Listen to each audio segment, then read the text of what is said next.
I'm Dave Mason, the Director of Public Health for the town of Sandwich, and we're doing PSA number 29. Correct. We're here to talk today and walk you through what the flu clinic will look like on the 16th. We received some feedback on our previous public service announcement, and there was a little confusion. So we're going to walk you through just so you have a better idea how it works. Just a quick thing, as far as people talking on social media, I know people have called the nurse's office and are a little frustrated to schedule an appointment. What I ask for is that you have a little patience. Joanne Gake at the public health nurse has been busy since March.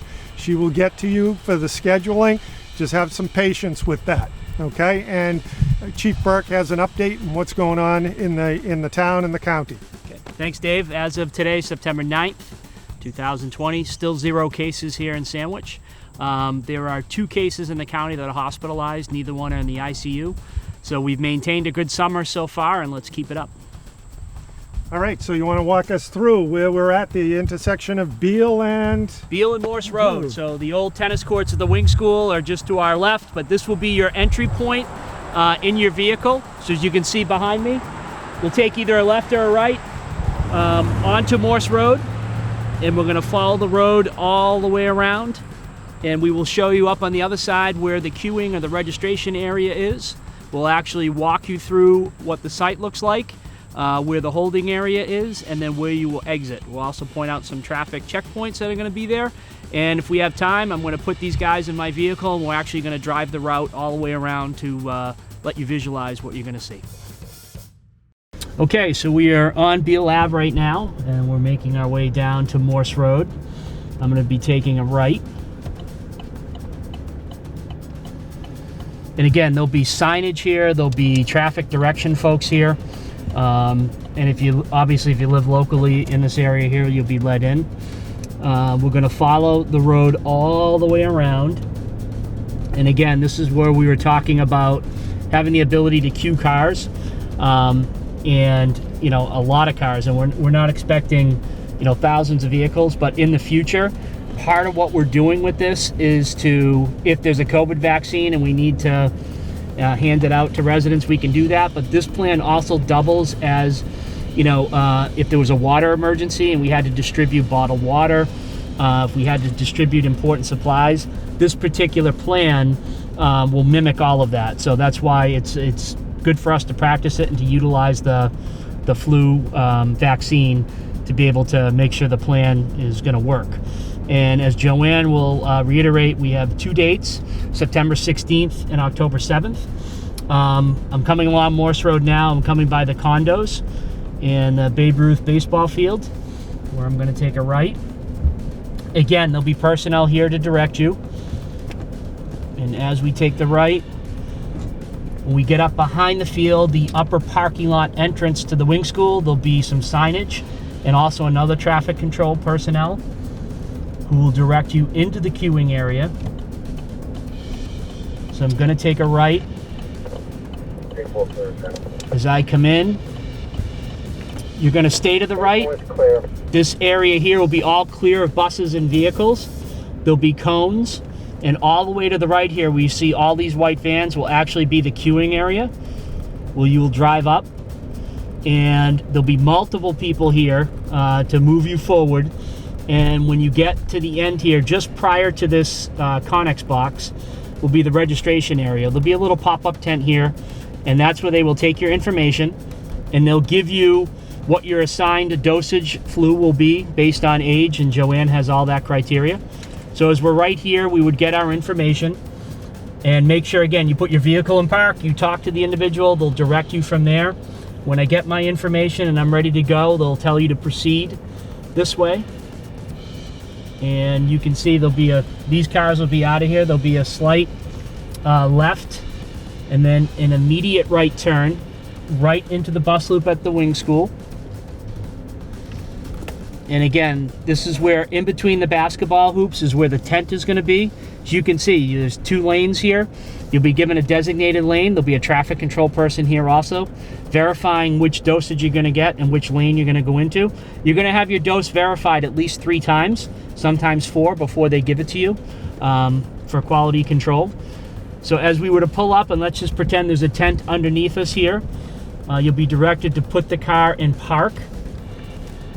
So I'll put it in park, the window will come down, they'll verify your paperwork, they'll verify your dosage, the doctor and the nurse from the Medical Reserve Corps and the paramedic, whoever's giving the injection will come over.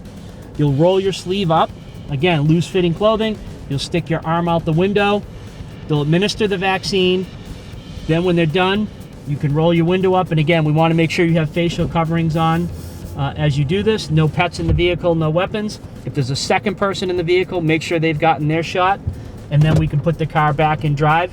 The traffic control person in front of you will then tell you it's okay to go, and you will pull forward. When you come out of the tent, you just follow this around. And as you're going, there's going to be folks, we call them people movers, that will be moving you along, answering any questions that you may have. And as you come around the bend here, you're going to proceed straight up. And I'll show you where the queuing area will be for the 15-minute hold. And again, the traffic control points are going to be numerous. People are going to see you. The right-hand turn that you could make here will be blocked off. So you have to go straight and right towards this black vehicle here. This will all be coned off, and this is where you will pull up for your 15-minute hold. The firefighters will be here with the ambulance in case there's an issue, and they'll direct you all the way up, and then they will tell you to stop. So when they ask you to stop your vehicle. You're going to put it into park. They're going to come up to your window. They're going to put a Post-it note on your window with the time that you arrived. And then when you're all set 15 minutes later, they're going to take it off of the window and tell you to go. So you don't have to roll your window down for that. You'll wait your 15 minutes. If there's no reaction, they'll remove the Post-it note from your window and you're free to go. You'll be directed to go straight and back out onto Morse Road, where you can only take a right-hand turn. Right? We take a right-hand turn here. Again, there'll be signage, and right at the stop sign here at the intersection of Water Street and Morse Road will be a uniformed sandwich police officer who will then assist you in getting back out into traffic, whether you need to take a left and you're gonna go south on Water Street or right going north. They'll be able to help you out. And that is the route in a nutshell. You can plan on roughly anywhere from 30 to 40 minutes total, and that includes the 15-minute hold time.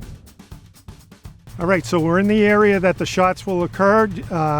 So you've come around, entered off of Beale Road to Morse, followed Morse around, and where are they coming into, JJ? So they're gonna loop all the way around, and you'll see where that box is right there. That Connex box will be coned off and marked. That's your registration area. Once you've been registered, you'll be assigned a lane, and you'll most likely be given a different color sticker, which will designate which lane you're gonna go in. You're gonna come right down this road here. In between these two basketball hoops that are here, there'll be a 40 by 60 tent that'll extend onto the field there. The cars will remain on the pavement. Our support assets will be under the tent there. You'll have 2 lanes. So again, you'll be designated to either lane to get your dosage and your shot. And then there'll be a traffic control person that'll release you from here. You will follow the bus loop all the way around. And if you look straight ahead at 12 o'clock there, you'll see 2 orange cones. Okay, those 2 orange cones will be delineated with additional cones, and that's your mandated 15-minute holding area. After you receive the vaccine, we want to make sure you don't have any reaction. The fire department staff will be there, and when you pull up, they'll mark your time with a Post-it note, and then they'll release you after the 15 minutes. And then you'll proceed straight and take a right on Morse Road, and we're back on Water Street where you can go left or right, and that's where a police officer will be to assist you to get back out into traffic, because that can be a difficult intersection there. So that is the route that we'll be taking all the way through. It is a large footprint, but it gives us plenty of the ability to queue vehicles and not impact traffic both on Beale Ave and on Water Street, so we can keep it closely contained here. And we'll have everything set up for you. And again, you'll be given plenty of direction, and we're looking at a support staff of 20 to 25 people to help move the traffic along and answer questions. So I think we have a good plan, and hopefully the weather holds. If it's inclement, we have the tent, so we can still do the vaccines, but I think we're in good shape, Dave, as we move forward. So as far as when they enter too, there'll be signage all the way around also. Correct. Yep. So there'll be signage at the entry, following around, and then they'll, as you mentioned, the support staff once they enter the parking lot at that point. Yep. Yeah, just a couple points to reiterate based on Chief Burke's experience.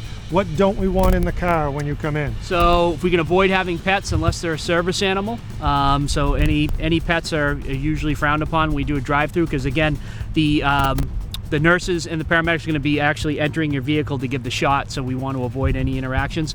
No visible weapons would be allowed, and no alcohol. And as far as when they dress, as far as reaching into the car, Yep, loose-fitting clothing I think go. is critical. You could wear a short-sleeve shirt, that'll be great.